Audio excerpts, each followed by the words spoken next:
welcome back to the Citizen channel. I hope you're all staying safe and well on another match day programme. Watch the away version where we rank the stuff as well. So we're going to have a look at Leicester City away. Good result in the end, 1-0 on the 29th of October. Early kick-off, 12:30. Match day 12, season 22-23, part 1. Part 1, yeah, soon be the end of part 1. I can't wait for part 2, see what's going to happen. So let's have a look at this one today. Here we go. Leicester City, yes. Yeah, at the moment, we have got Wolves in the lead on 8 out of 10. West Ham are up second, 7.5 out of 10. And Liverpool are bottom. Yes, poor Liverpool. They're not doing that much better in real life, are they? They're on 6 out of 10. Leicester last year was a solid 4th, so they did very, very well. Yeah, 7.5 out of 10. Got Harvey Barnes, of course, on the cover there. And it's nicely priced as well, only £3.50. I say a lot of the programmes, including ours, are £4. We've charged £5 for the Champions League ones. Yeah, so we've nothing to be bragging about this season, that's for sure. But still, £3.50 for a compact. Yeah, compact. It's not exactly massive. It's say hand size there with my. I haven't got massive hands, but there you go. So nice compact, 84 pages. Only 17 pages of promos and ads. It's only about 20%, which is towards the lower end of ads and promotions and stuff like that. Not a bad, okay layout. Look at a flick through, plenty in it. In the specific city section, let's have a look at that. There's 9 pages, which is good.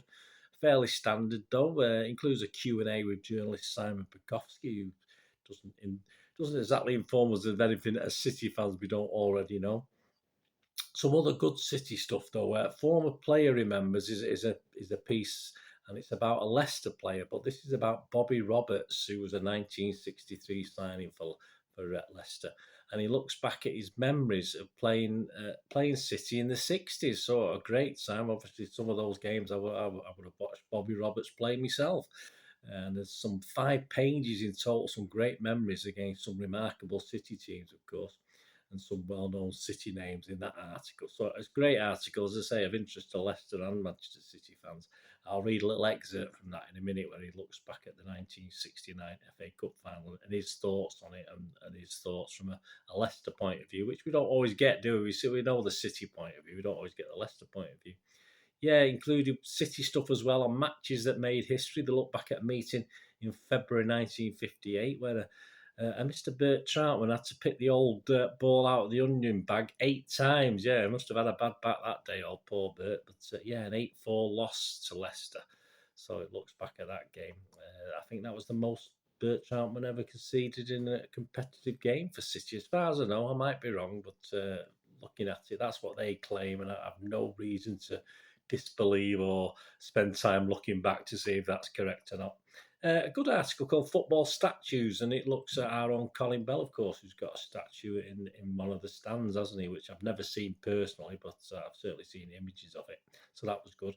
You've got Crest History, which actually takes a page looking at the City badges over time and the crests and the history behind the rivers and the boats and the clipper and what have you, stuff like that. So that was really good. In a Leicester programme, we've done. There's a similar thing. I think Gary James did something similar in our programme quite recently. Interesting, Timothy Castagna, one of their players. He has a 5-a-side. What they do, they put a 5-a-side team together of players he's played against. The best 5 players that he's played against. And yeah, I don't think it's just because he's playing City, but he's got Koulibaly in there, Rafinha, Mane, and he's got 2 City players, yeah, including Ederson and KDB as part of his 5-a-side, so that's good. And generally on Leicester City, apart from the normal manager stuff, the chairman, captains, obviously they've just had the anniversary of the death, of course, very recently. I was on the Leicester City Till I Die show and offered, I'm sure, all football fans of my own condolences. The anniversary of that has just passed. So yeah, apart from the staff interviews, modern match reports, women, the under-18s, under-23s, academy, is there anything else, anything quirky and interesting apart from the City stuff, which was good in itself, wasn't it? There's a World Cup icons, which just looks at a French player called Raymond Cooper. I think there's a Cooper award given nowadays. and he played in the 1958 Swedish World Cup for France. There's no link to Leicester as such. It's just obviously something with the World Cup coming up. It's just looking at that. Unseen Treasure looks at a telegram received at Leicester. A little story on that prior to the '69 Cup final with City. So that's of interest. Leicester City 100 players features a guy called John O'Neill who played from between 1978 and 87. So another guy I probably would have watched over time. Stato Dave's got a good one, yeah. I mean, the Leicester players wouldn't want it to be on this in this little article. He's looking at own goal oddities that have happened with Leicester players. I think that's something for Gary James to do. I think own goal oddities. I'm sure certain players will cringe at that one. And that's about it. It is as last season. It's not a bad effort, and there's plenty of City and Leicester stuff, of course. So let's have a little look at that excerpt of Mr. Roberts. Is it Billy Roberts? His name, or Bobby Roberts? Bobby Roberts. As I said, I must have seen him play. So I'll just read the excerpt of he's talking about the 1969. This was the actual last game that he played against City. So he played a few games during the from 63 to 69. So against some great players. So this is just a little excerpt of what Bobby said. It was a bit of a surprise for us to reach the final, he added. We were near the bottom of the league and we finished up five games after the final, getting relegated. Yeah, I mean, we played the FA Cup final, still had 5 games to play, and they actually went down. We beat West Brom in the semi-final at Hillsborough when they were favourites to win. The pitch was very bumpy. The match wasn't a classic, but Alan Clark nicked a goal for us near the end, and we hung on for the last 5 minutes, which seemed like 50. We won 1-0 and got to the final against City, who had beaten Everton in the other semi-final by the same score, of course. City were league champions the year before, and the press had written us off. We knew it was going to be hard, but we were capable of winning. That year was the first year in my time at Leicester that I hadn't really thought about getting to the final.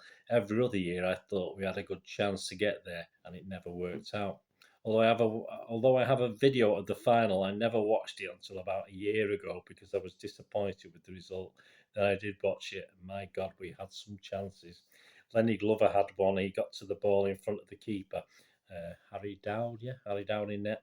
He had been 100% fit. He'd have taken it by the goalkeeper and scored. Peter Rodriguez and Andy Lockhead also had good chances, and Rodney Fern had a half chance. There were a lot of half chances, but unfortunately none of them fell to Clarkey, Alan Clark, also known as Sniffer, wasn't he? Who was our best finisher. He shared the Man of the Match award with Manchester City's captain Tony Buck.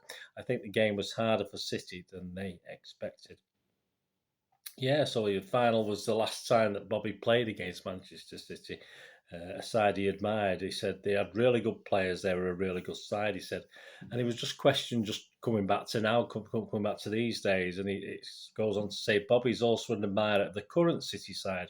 What Mr. Guardiola has done is unbelievable. When I started coaching, I would have loved to have watched him working for a couple of months. The great Ferenc Puskás once said that to have a great team, you have to have 5 or 6 players who can play the piano and the other 5 or 6 who can carry it. I think Man City today have got it. 11 blokes who can play the piano and 11 blokes who are prepared to carry it. I love watching them play. Well, thank you. Very kind words, Mr. Roberts.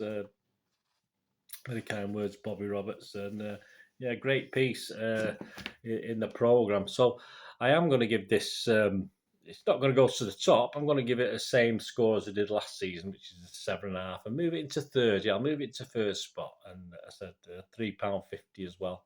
But some good stuff. So it's now behind Wolves and West Ham, so up into third spot. So poor old Liverpool, still bottom, but they might stay bottom all season. Availability-wise, I think they will be stocking this in the Leicester shop, so always have a look on there. Don't pay too much on other internet sites for it. But as I said, some great articles in there, so of course I'll use information from those articles and I'll sort of do little history things and make notes and sort of a little diary of stuff. So some great stuff in there that I wouldn't have read before or seen before, and it's nice to see the Leicester perspective on things as well. So yeah, so please get if you do want to copy, so check out the Leicester shop. It should probably be on there in the next few days if you're going to get it, and if you can't get it, £3.50. Don't be paying more than say a £5 for it plus postage if you need to get it from another site. But it is worth the effort. Yeah, a good little program. And yes, we do have a break now. We've got another 4 home program watches to do before the World Cup. We've got 4 home games coming up, and the next away program watch, of course, will be Leeds United. I think it's now been changed to the 28th of December. Is that correct? So that'll be the next one that we'll be looking at. Anyway, let me know what you think, guys, and if you've got a copy yourself, you know, to read anything that took your interest that you enjoyed reading, let me know. It'd be great to hear from you. Anyway, hope you enjoyed that. Leave us your comments. Thanks for watching. Until we meet again, and that's one thing, don't I? Please stay safe, Blues. Come on, City. Bye for now.